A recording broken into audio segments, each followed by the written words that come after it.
In this video, we'll learn to create this horizontal slider that works infinitely, dragging to the right and to the left.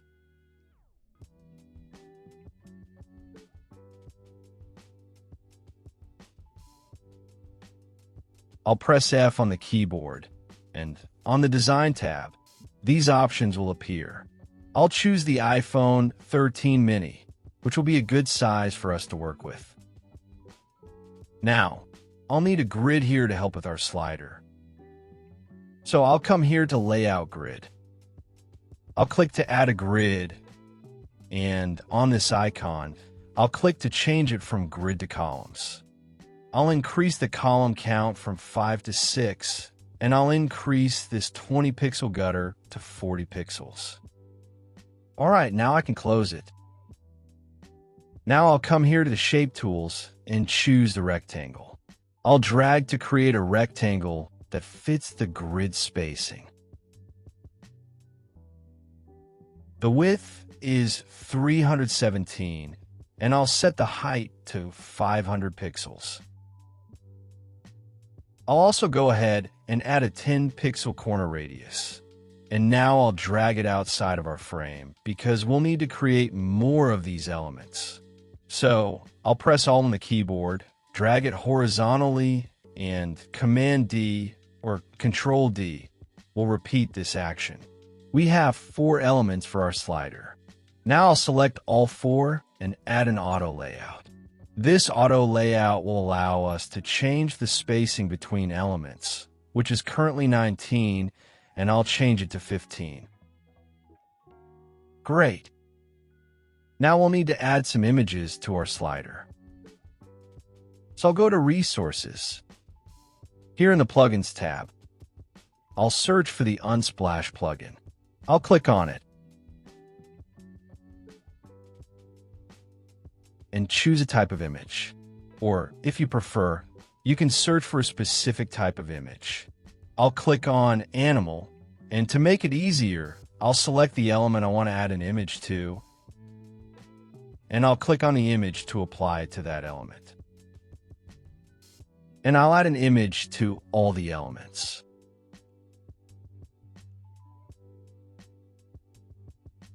All right, so we have 4 slides for our carousel. I'll change the name of this frame to Slide. We'll need to duplicate this group of slides, so I'll hold Alt and drag it horizontally. Now, I'll select these 2 elements, and you can see the spacing is 14, so we can increase it to match the 15 pixel standard.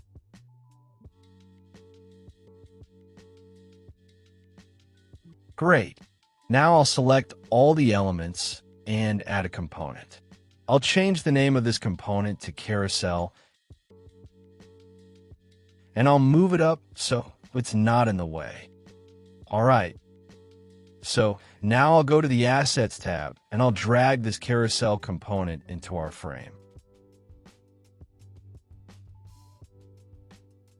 I'll align it vertically. This slide needs to be aligned based on a grid. So let's position it horizontally based on our grid.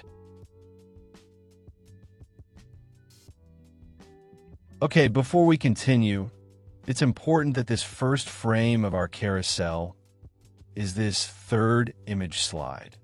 Okay? So, all right, now I'll hold Alt, drag and drop to create more elements for our slider, and Command D or Control D but duplicate this action. So we have 5 frames, and now we'll adjust each of them on each slide. And just to make it easier, I'll put it down here. Since I'll select the image group, and it has this purple border, I'll place them one below the other here, so it's not in the way.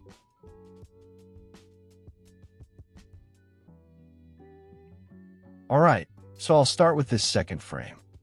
I'll select it just to have a reference here in the Layers tab. I'll select the carousel and drag and drop it to the next slide. So I'll align it to the grid as well, and I'll do this for the next frames too.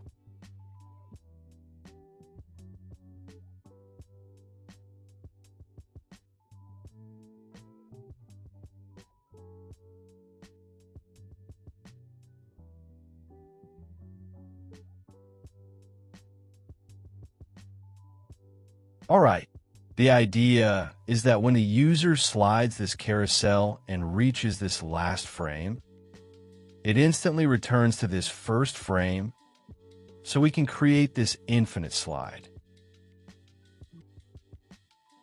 But before we start on that final part, let's begin with the easiest part, which is prototyping each item. So let's go. I'll select the Prototype tab here, and I'll select our carousel.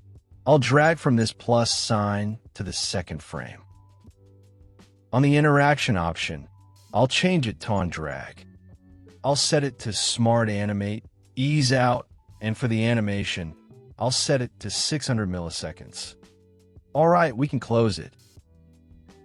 Now I'll select this second carousel, and it will have an interaction for both the previous frame, also on drag, and also for the next frame, which will also be on drag. And we'll do this for all of them. So I'll select the next frame, do the on drag interaction for the element above and the element below as well. And we'll continue here.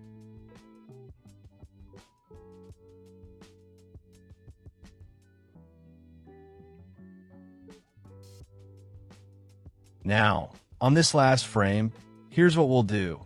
Instead of selecting the carousel, I'll select the frame and do an interaction, dragging the plus sign to the first frame. And I'll change the trigger from on click to after delay. I'll change the delay to 1 millisecond and set the animation to instant. Alright, we can test it now.